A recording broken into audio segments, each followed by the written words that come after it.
اچھا یہ بتائیے گا کہ ہم نے یہ بھی سنا ہے کہ اس کا جو اس کے بارے میں بعض روایات ہیں کہ نماز اوابین جو ہے یہ مغرب اور عشاء کے درمیان میں پڑھی جاتی ہے، تو کیا یہ بات درست ہے؟ جی بعض روایات ایسی موجود ہیں کہ جن کے اندر یہ تذکرہ موجود ہے کہ نماز اوابین جو ہے یہ مغرب اور عشاء کے درمیان ادا کی جاتی ہیں، لیکن وہ ساری روایات ضعیف ہیں۔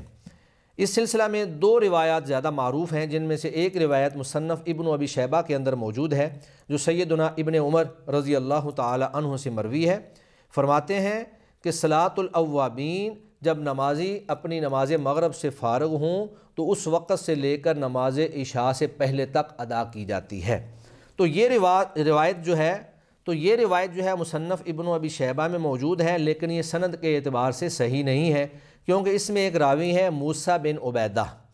تو موسیٰ بن عبیدہ کو امام احمد بن حنبل رحمۃ اللہ علیہ اور امام بخاری رحمۃ اللہ علیہ ان دونوں محدثین نے ان کو منکر الحدیث قرار دیا ہے۔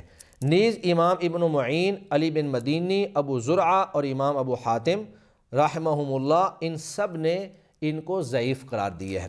تو گویا کہ یہ حدیث ضعیف ہے جو قابل حجت نہیں ہے۔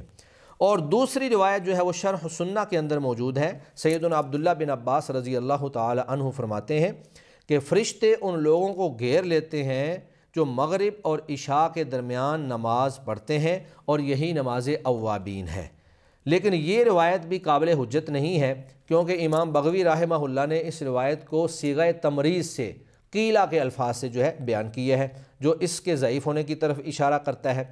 تو دو روایات صرف ایسی موجود ہیں جن کے اندر یہ تذکرہ ہے کہ نماز مغرب اور عشاء کے درمیان پڑھی جانے والی نماز نماز اوابین ہے، اور یہ دونوں کو دونوں روایات ہی ضعیف ہے۔ لیکن دوسری سائڈ پہ جس طرح کہ میں نے تین روایات، دو سیدنا ابو ہریرہ رضی اللہ تعالی عنہ سے اور ایک حضرت زید بن ارقم رضی اللہ تعالی عنہ سے میں نے روایات آپ کے سامنے پیش کی ہیں، جن سے یہ ثابت ہوتا ہے کہ نماز اوابین نماز اشراق اور نماز چاشت کا ہی دوسرا نام ہے۔